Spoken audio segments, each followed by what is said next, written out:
Greetings, everyone. I am Dr. Noni Davis coming from St. C Academy.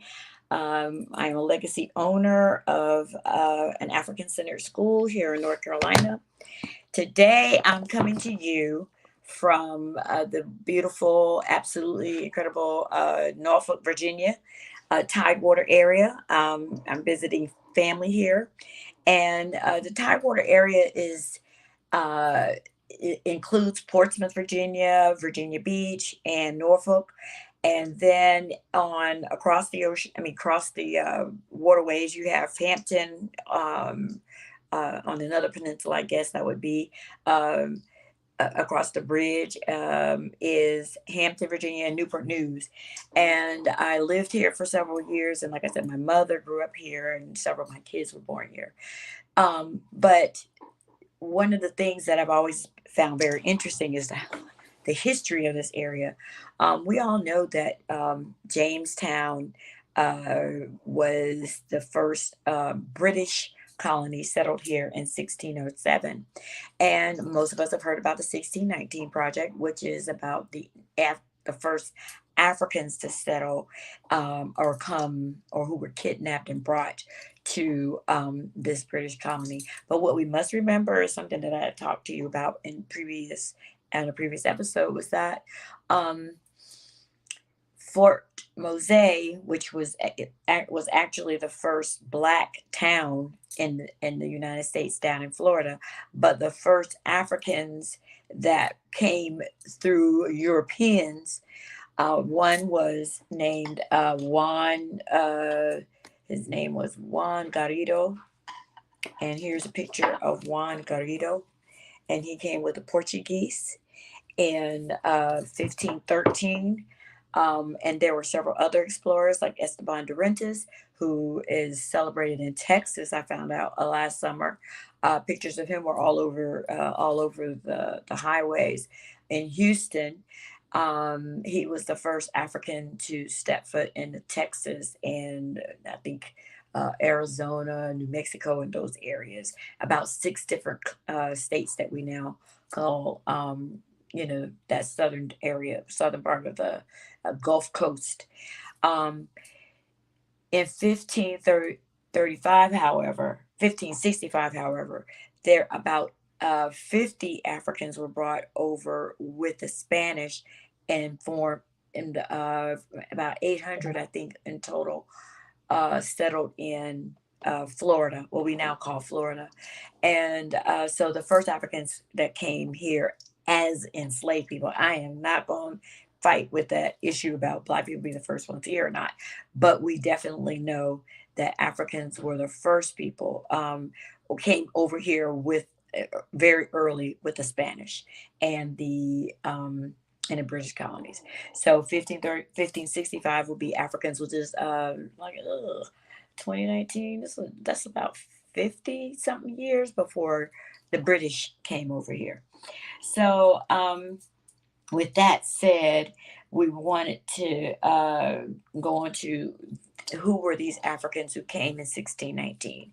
Um, Several years ago, in 2016, I took a group of students and parents to visit this area, and we actually went to Jamestown and saw uh, to visit that space and find out how Africans lived and what were the indigenous people there, and then also about this Jamestown colony. What we found was that the Africans who came were from Angola. They were they were part of the Matamba Empire that was at that point ruled by Nzinga. And I'm going to show you a picture of her real quickly. Nzinga was the queen of Matamba in Angola, which is the same place that Juan Garrido came from with the Portuguese. The ship was coming. I think it was called the San Juan Batista, something like that. Let me see. Do I have the actual name? Maybe on the other side. Yes, San Juan Batista. Um, It was on its way to Brazil, and then there was another ship that I just learned about called the Treasurer, which was on its way from on its it too was stopped and pirated by British people. But the Treasurer and the White Lion both raided the uh, the San Juan Batista on its way to Mexico and Brazil to Portuguese colonies there. Um, these 20 to 30 people between those two ships, the Treasurer and the White Lion, were then these people were now transported to Jamestown, and they were exchanged for food and other supplies. Um, one of they were brought in through Fort Monroe, and Fort Monroe has a lot of African history. But Fort Monroe, what was it called? Port Comfort. They arrived at Port Comfort, and then they were taken up the river to Jamestown. Um, that Fort Monroe is a critical piece of information. Now, um, these Africans came with certain skills. They were blacksmiths, they were carpenters, they were weavers.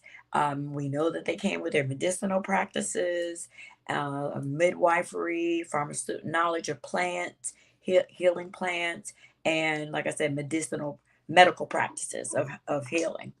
Um, so they didn't come here as slaves at that point. They were mostly considered indentured servants. So in 1619, they had not codified enslavement yet. And it wasn't until about almost 10 years later that you see that these laws began to emerge that began to restrict restrict the freedoms of African people. I know the first one in 1630 stated that Africans could not hold weapons.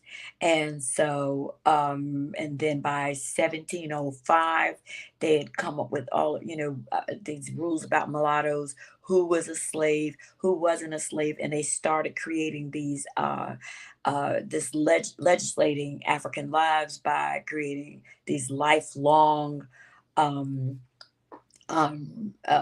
conditions that Africans could be enslaved for all of their lives. And so that was the 1619 project.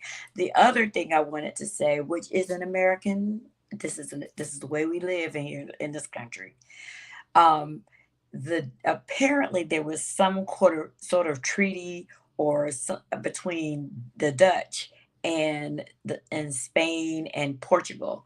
And so when these British pirate ships, were sailing, what they would do, and I read this also in the life of Elado Equiano, who was an African who was kidnapped from the Benin era, that they would steal other countries' flags, and so in order to approach you, they would raise like the Dutch flag, or they would so that you or the flag of an ally, so that you would allow the ship to approach, and then boom, they would be somebody else. And so, in order to kidnap, the reason why they were able to kidnap those Africans from the Brazilian boat was because they pretended to be Dutch. So, liar, liar, pants on fire. This is the legacy of America still lie, cheat, and all of that kind of stuff.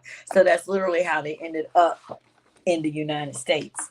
Um, Africans arrived to Jamestown via transport from Point Comfort in Fort Monroe, which is now located which is now considered Hampton, Virginia, on the ship White Lion, and then, like I said, another ship, the Treasurer, also was a pirate ship. Um, the Africans were exchanged for goods and food, and I already talked about that. And so, the next thing would be, because the Tidewater is located right here on the Atlantic coast. This area also had a reputation of being a major um, uh, mecca for escaped Africans who were escaping their enslavement. And this is told was confirmed through at least two areas, so two different knowledge bases. So one would be William Steele.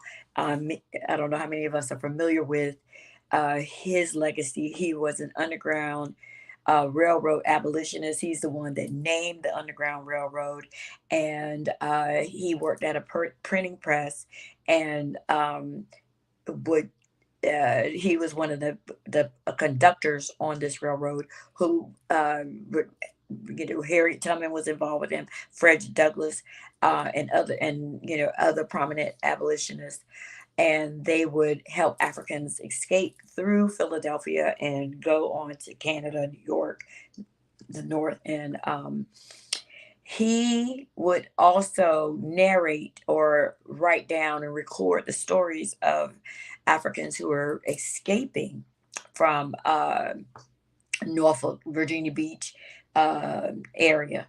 And what he noticed from his stories, or what he detected from the 90, I think he said he collected about 90 different stories. The vast majority of these stories were of people who had made it through Port Norfolk and the Portsmouth area. So Jamestown, the Fort Monroe area is credited for having bringing the first Africans into the British colonies, but was also an area of where a lot of people were escaping, running away, and I just thought that was intriguing. And it's like, wow, that is quite a correlation. They said that at least 1,500 ships would come through the Norfolk area every year. So there were also, we already have visited this in one of my previous episodes, that Africans who were along the coast had a lot of nautical skills, navigational skills, and so consequently, quite a few of them were also and deckhands. They worked in the cargo on these cargo ships, and a lot of Equiano himself, he was also a sailor. And some of these crews were all black crews. That was some of the information I collected from Waterway to Freedom, Norfolk, Virginia's Underground Railroad. And so consequently, these Africans were helping people escape. To escape. And they said they don't know how many people escaped. It could have been hundreds, it could have been thousands, but Norfolk was a portal of runaways. And the other side is that there was legislation. So we have William Steele's statement saying that a lot of these people were coming through, a majority of them were coming through Norfolk. But then there was 1820s legislation, and we have to always watch. If you want to learn about Black history and the way that white people interacted with Africans, one of the things you can do is I'll just look at the laws that they created between, like I said, between 1630 and 1705. All of these rules started being implemented because every time something came up, they had to change the rules for Black people. If Black people questioned anything, boom, we changed the rules. So in 1820, there was legislation to seize, search, and seizure every single vessel that came in through Norfolk and the waterways, because the European Americans realized that this was a major problem. It was a thoroughfare for people who wanted to get out of this place. So the other interesting aspect of this Tidewater area was the Great Dismal Swamp, which I've also mentioned before. It was located between Norfolk, Virginia, and the Elizabeth City, North Carolina. And the counties that were part of the Great Dismal Swamp in um, Virginia were Chesapeake and Suffolk counties. And then for North Carolina, it was Gates County, Pasquotank County, and Camden County. And so this area spread over a 1 million acres. 1 million acres was the size of the Great Dismal Swamp. The first Native Americans who lived there, they said, I think the archaeologists said that 13,000 years, they have 13,000 years of evidence that the first Africans were, that first Native people were from the Powhatan Empire. And I'm sure they were probably called the Pasquotank. They were the original inhabitants, and they that lived in that swamp, these swampy areas. Now, uh, ba- history seems it implies that from the earliest, the late 1600s rather, from the late 1600s, Africans began escaping into this great dismal swamp, and they were they lived in this community, this maroon community, and maroon communities were places that Africans who were escaping colonizers, escaping the encroachment, Native Americans were escaping to these areas to avoid the invasion of Europeans into their communities, but Africans were trying to also escape because they didn't want to be, they were escaping enslavement. And so, we have the maroon colonies in Jamaica and I think Belize, Colombia. You have maroon colonies all over the Caribbean and here, and I think they were also in Florida and in North Carolina. Ours was the Great Dismal Swamp, and they said thousands of people lived in this area, and they created whole communities where they worked together. And so I do believe I have a picture of um, the let's see, people living in the Great Dismal Swamp. Oh, I forgot to show. These are some more pictures. These are some pictures of my students in uh, Jamestown. This was a traditional housing in Jamestown, a traditional hut. We also, oh, look at this guy. So, this was a very interesting picture. This guy is Opachinakanu. He's a Native American. And, oh, wait, sorry. And, I don't know if I can give you a really good idea of this picture, but y'all tell me what he looks like. Please research this guy, Opachakanu, Chakanu. But back to the Dismal Swamp. So these are this is a picture or that showcases how African people lived in that area. This is a painting that was done that is supposed to depict Africans in the Great Dismal Swamp. I also had my students read a book called Free Water, which was about 200 pages, and the story was about a black family that had escaped into the Great Dismal Swamp to avoid from the plantation, and how they actually ended up getting their people back. But thousands of Africans escaped and lived in these communities for decades, and by 1860, when the Civil War started, they began to disband. Um, some of the famous Underground Railroad conductors was a man named Henry Louis, who called himself Bluebeard, and he also had to escape from Norfolk because they found out he was a secret agent on the Underground Railroad.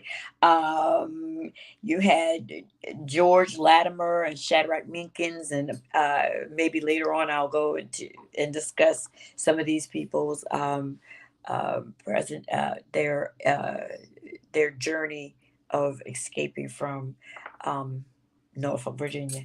But on to the next interesting information about Fort Monroe. Fort Monroe was involved in the Civil War. And so in 1861, after Sumter in South Carolina was blown up, and then you had all of these, the secession of states from the Union, Fort Monroe was one of the only Southern um, uh, bases, military bases that stayed as part of the Union. They did not join the Confederacy. They stayed. They remained part of the Union.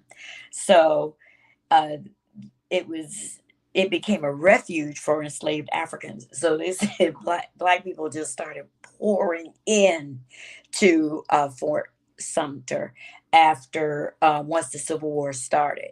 And at first, Lincoln was trying to say, "Hey, send these people back. They, we don't want to do that." And however, some of his abolitionist-minded generals said, "We send people free." So, self emancipating enslaved Africans called Fort Monroe the Freedom Fortress, and they just started pouring in. Now, when these Confederate soldiers were asked for these people back, some of these generals were like, no. So there was one military officer, his name was General John C. Fremont. As soon as he got to Missouri, he freed all the Africans that were enslaved there. Then another general, David Hunter, did this in Georgia, South Carolina, and Florida. He abolished slavery. Now, mind you, this was 1861. Fort Monroe.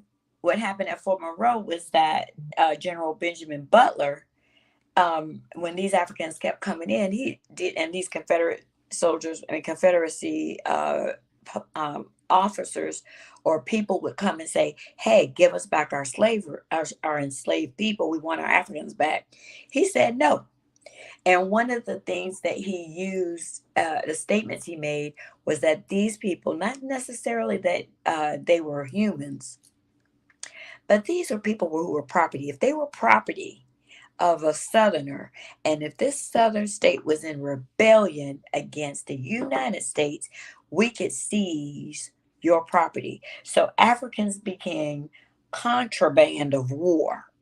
So then they were allowed, these Africans were able to work for the Confederacy. And they're like, they're our property now. We're going to let, and they're going to work for us against you. And so it became the first confiscation act. Enslaved property of folks rebelling against the government could become property of the United States. And this eventually led to the construction of the Emancipation Proclamation, which was issued January 1st, 1863. So before the Emancipation Proclamation even got started, most of us just think, oh, he just decided to liberate. Now, mind you, this was only black people who lived in Confederate states who were rebelling against the United States, because I think there were a couple of states, West Virginia and Kentucky, who did not join the Confederacy, and so they were able to keep their slaves. But abolitionists, white abolitionist generals were the first ones to institute this first confiscation act, and it started that it became it was crafted as a legal concept right here at Fort Monroe. The next piece of information that I found out was in 1865, Harriet Tubman was here in Fort Monroe. She was hired by the members of the Sanitary Commission in Philadelphia to determine the quality care of these hospitals, who were now housing all of these black people. And she wrote a letter that was printed. I think they had a picture of it printed in 1868. And I don't think I have that letter, but I do have a picture of I have Harriet Tubman here. I thought I had a picture of Harriet Tubman. Where's my picture of Harriet Tubman? Oh, I did want to show this picture here. So this is a picture of Africans. Of Africans making their way to the Fort Monroe. All right, and helping out. And then these are also Africans who were working on ferry boats, boats, flat boats, and all kinds of uh, um, war. I mean, boat craft there. Okay, I don't have her. Let me see. Do I have another picture? Where's my Harriet picture? Anyway, well, I'll just keep going. But everyone know, y'all know who Harriet Tubman is. But she actually did also work in um, Fort Monroe after once she reported what was going on and inspected these places. She just determined that the quality of care was insufficient, and then she was hired by that same general, General Benjamin Butler, to become the head nurse at the Colored Hospital. And she was a cook. She was a nurse, and I think what else did she do over there? I think she was also a laundress, and she worked there in 1865. Um, to help restore, I mean, to help create this hospital there. And I think Norfolk does still has a black hospital, but Norfolk, Virginia, and I think it was near Norfolk State University. There was a hospital there at one time. A lot of our hospitals closed once we began to integrate, and there was quite a bit of legislation to undermine African American, communities. Um, the last little tidbit I did not know was that Confederate President Jefferson Davis was incarcerated at Fort Monroe from 1865 to 1867. I just feel like that's so hilarious. I mean, so there's so much history that we do not know and do not and that is not taught. And I was discussing this information with my mom, she was like, I didn't learn none of that in high school. And so that's the reason why we have to have these African centered institutions, because they're I was up here in Norfolk. I mean, a lot of my childhood was here. I got married here and had 3 children from here, and I had no idea. And even when we visited Fort Monroe, they shared some of the history, but it was, they kind of like waved across it. They really didn't tell us about, I don't remember any in depth understanding or instruction or sharing of the significance of Fort Monroe to African Americans, and how um, they they that this place was the first place we arrived when our ancestors were brought here. I mean, I don't know if I have any kind of family connection to these people, but my ancestors have. I have a lot of ancestry here in Portsmouth, and one of the reasons why we came here with my mom, who is 83, is to see if we can get some into the archives of the Portsmouth Library. And we did get some information, so we're going to begin to see how far we can go. But my mom's mother's family has deep roots in this area. My maternal grandfather, his people are from Oxford, North Carolina. And we have gone back to maybe 1840s on that side of the family. But we want to see what happened with our folks on the other side of the family. We believe that Emma, my ancestor Emma, was she may have been enslaved, or she is definitely the descendants of folks who were enslaved. But here we go. So we started here in this area. We moved, and we in Fort Monroe became an area. That Norfolk area became a place where we escaped, and it also became a place of freedom from enslavement. And we had a lot of influence on Lincoln's determined decision to write that Emancipation Proclamation. And so I hope you all have learned a lot. I have too. Anyway, Ashe, Asheo.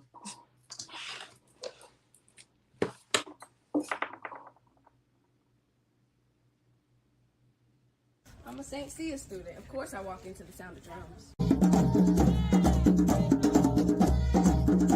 a St. Cia student. Of course I know I'm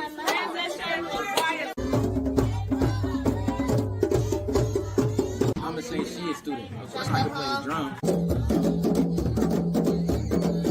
I'm a St. Cia student. Of course I can work with my hands. I'm a St. Cia student.